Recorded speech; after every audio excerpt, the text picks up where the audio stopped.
The important role of genetic screening. All expectant parents want what's best for their babies. As you prepare to grow your family, it's important to know that there are screening tests available that can help you understand the potential for any issues so that you can make the best decisions for you and your baby.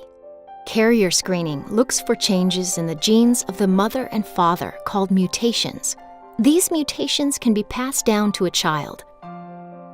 Family history can reveal a lot about a woman's health and the health of her baby, but many people are carriers of inherited conditions and simply don't know it. In fact, over 80% of children with inherited conditions are born to parents with no known family history. To identify these inherited conditions, carrier screening can be done during pregnancy, although getting it done before getting pregnant can maximize your options. Carrier screening looks for changes in the genes of the mother and father called mutations. These mutations can be passed down to a child.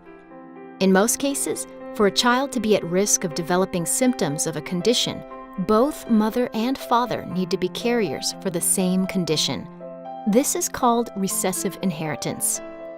Being a carrier for a condition means the parent has one normal and one mutated copy of the associated gene. As long as a person has one normal copy, they typically don't have any symptoms. If both parents are carriers for a condition, there is a 1 in 4 chance for every pregnancy that the baby will inherit a normal copy of the gene from each parent and will be neither a carrier nor affected.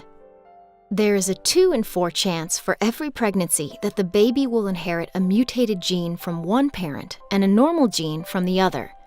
This would make the baby a carrier, like both parents. And like the parents, the baby would not have symptoms. Finally, there's a 1 in 4 chance with each pregnancy that the baby will inherit 2 mutated copies of the gene and develop symptoms associated with the condition. There are a few conditions with a different type of inheritance, called X-linked recessive inheritance. Sex is determined by the X and Y chromosomes.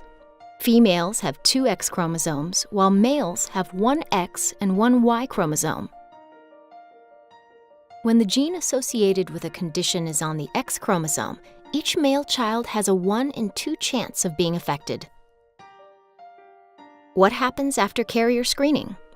If the mother tests negative, no further testing is needed. However, there is a good chance the mother will test positive. More than half of people do.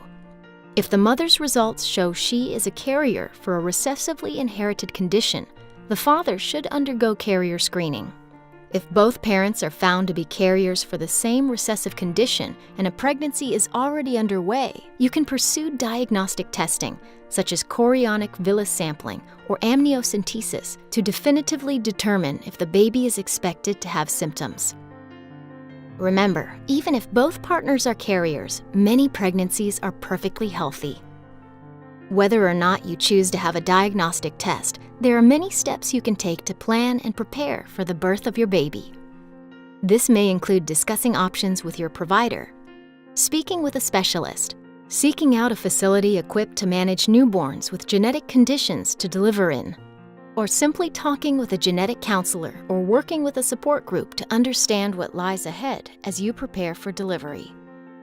If carrier screening is done before pregnancy and both parents are found to be carriers for a recessive condition, you may want to consider alternative family building options like in vitro fertilization, also called IVF, where embryos are screened for genetic disease before implantation, adoption, or sperm or egg donation. At Counsel, we're here to provide you with the information you need to make choices about your health, your family, and your future. For more information, speak with your provider or visit counsel.com.